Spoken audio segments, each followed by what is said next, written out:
Jérémie 42.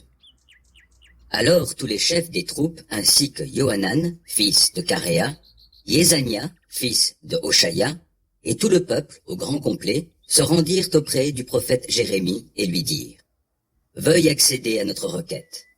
Prie l'Éternel ton Dieu pour ce reste que nous sommes. Car nous étions nombreux, et nous sommes réduits à bien peu de choses, comme tu peux le constater toi-même. Que l'Éternel ton Dieu nous fasse savoir quel chemin nous devons suivre et ce que nous avons à faire. Le prophète Jérémie leur répondit: C'est entendu.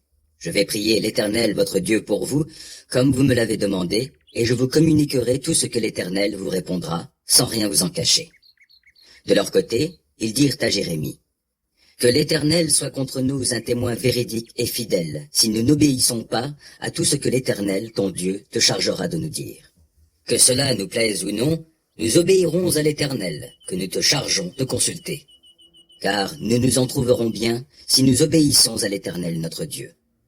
10 jours plus tard, l'Éternel adressa la parole au prophète Jérémie. Celui-ci fit venir Johanan, fils de Caréa, et tous les chefs de troupes qui étaient avec lui, et tout le peuple au grand complet, et il leur dit: Voici ce que déclare l'Éternel, Dieu d'Israël, à qui vous m'avez envoyé pour présenter votre requête. Si vous restez dans ce pays, je construirai en votre faveur et ne vous y détruirai pas. Je vous y implanterai et ne vous en arracherai pas. Car je renoncerai à vous faire du mal comme je vous en ai fait. Ne craignez plus le roi de Babylone dont vous avez peur. Non, n'ayez pas peur de lui. L'Éternel le déclare, car je suis avec vous. Je vous sauverai et je vous délivrerai de lui. Je vous témoignerai de la compassion afin qu'il vous traite avec compassion et qu'il vous laisse retourner sur vos terres. Mais si vous dites: Nous ne resterons pas dans ce pays, et si vous désobéissez ainsi à l'Éternel votre Dieu, si vous dites: Non, nous irons plutôt en Égypte, où nous ne connaîtrons plus la guerre, où nous n'entendrons plus le corps sonner l'alerte, où nous ne souffrirons plus de la faim, c'est là que nous nous établirons. Alors, écoutez bien ce que l'Éternel vous dit, à vous, le reste de Juda. Voici ce que déclare le Seigneur des armées célestes, Dieu d'Israël. Si vous vous obstinez à vouloir émigrer en Égypte, et si vous allez vous y établir, l'épée que vous redoutez vous atteindra là-bas, en Égypte.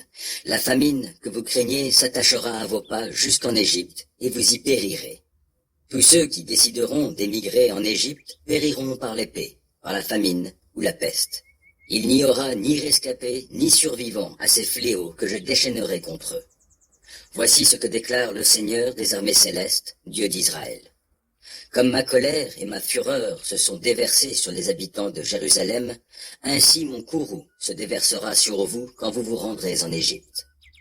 La dévastation fondra sur vous, et vous serez en proie à la malédiction, aux imprécations et à l'opprobre, et vous ne reverrez plus jamais ce pays.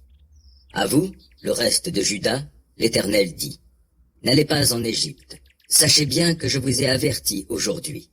Car vous vous êtes fourvoyés lorsque vous m'avez délégué vers l'Éternel votre Dieu en me disant: Prie l'Éternel notre Dieu pour nous, puis fais-nous savoir tout ce que l'Éternel te dira, et nous le ferons.